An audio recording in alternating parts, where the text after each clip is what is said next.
एक बार फिर से आप सभी का स्वागत है और शुरुआत चलिए बड़ी खबर के साथ करते हैं, जहां मुरैना में ग्वालियर चंबल में कांग्रेस को एक बड़ा झटका लग सकता है। ये इस वक्त की सबसे बड़ी खबर आपको बता रहे हैं। बीजेपी में महापौर शारदा सोलंकी शामिल हो सकती है। तो ये जानकारी निकलकर सामने आ रही है कि वो बीजेपी के कई वरिष्ठ नेताओं के संपर्क में है, लगातार बातचीत हो रही है और किसी भी वक्त एक बड़ा झटका कांग्रेस को देते हुए वो बीजेपी का दामन थाम सकती है। तो बता दें आपको कि बंसल न्यूज ने 3 दिन पहले ही इस खबर को प्रमुखता के साथ दिखाया था। ये खबर हमने दिखाई थी कि शारदा सोलंकी जो महापौर हैं वो बीजेपी का दामन यहां से थाम सकती हैं। तो महापौर के साथ 10 पार्षद भी बीजेपी में जा सकते हैं। ये बड़ी खबर है। मुरैना में एक बड़ा झटका कांग्रेस को लग सकता है और महापौर शारदा सोलंकी अपने 10 पार्षदों के साथ बीजेपी में शामिल हो सकती हैं। इसकी अटकलें बहुत तेज हो चुकी हैं।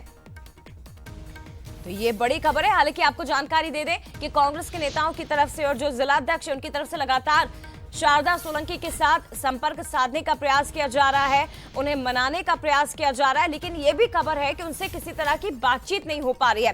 समझने की कोशिश करेंगे। एग्जीक्यूटिव एडिटर मनोज सैनी जी हमारे साथ इस वक्त फोन लाइन पर जुड़ गए हैं। मनोज जी, ग्वालियर चंबल में एक तरफ जहां जीतू पटवारी और संगठन से जुड़े नेताओं के दौरे हो रहे हैं, दूसरी तरफ पार्टी को वहां से एक बड़ा झटका। आखिर वजह क्या मानी जाए अगर महापौर शारदा सोलंकी बीजेपी में शामिल होती है? तो देखिए, वजह तो सीधी सी है कि स्वाभाविक है, कोई भी महापौर बनता है तो वो अपने क्षेत्र में काम करना चाहेगा और जब ऐसी स्थितियां बनती है तो सत्ता का बड़ा लाभ भी मिलता है जिसकी सत्ता होती। मध्य प्रदेश में भारतीय जनता पार्टी की सरकार है और इस बीच में भारतीय जनता पार्टी के कई नेता भी उनके संपर्क में है। हमने 3 दिन पहले ही इस तरफ इशारा किया था, खबर को ब्रेक करके बताया था कि ग्वालियर चंबल से फिर एक बड़ा झटका लग सकता है। ये बात सच है जैसा आप कह रहे हैं कि जीतू पटवारी और तमाम सारे लोग चंबल ग्वालियर के दौरे पर है, लगातार उन्होंने सभाएं की है, न्याय यात्रा भी मध्य प्रदेश में पहुंचने वाली। तो क्या शारदा सोलंकी के साथ वो न्याय नहीं हो पा रहा है? ये बड़ा सवाल है और ये बात भी कांग्रेसी समझ रही होगी। हालांकि दोनों तरफ से प्रयास जारी है। जीतू पटवारी खुद संपर्क साधे जैसी खबरें आ रही है और प्रयास किया गया है कि वो ऐसा कदम ना उठाए।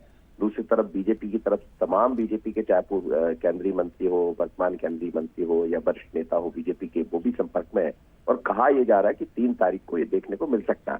हालांकि आज मुख्यमंत्री खुद मुरैना के दौरे पर रहने वाले हैं तो संभावना ये भी जाहिर की जा रही है कि शायद वहीं देखने को ये मिल जाए। लेकिन होगा क्या, ये तो शारदा सोलंकी और भारतीय जनता पार्टी बेहतर समझते हैं, पर फेरबदल या इस तरह की चीजें होती रहती है।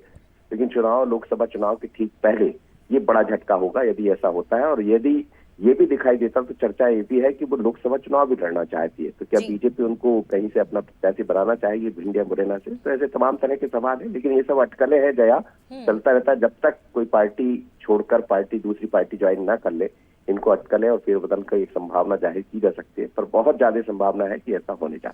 बिल्कुल संभावना है, लेकिन महापौर अकेली नहीं आएंगी, 10 पार्षदों को भी तोड़कर बीजेपी में लेकर आएंगी। हालांकि संभावना जताई जा रही है।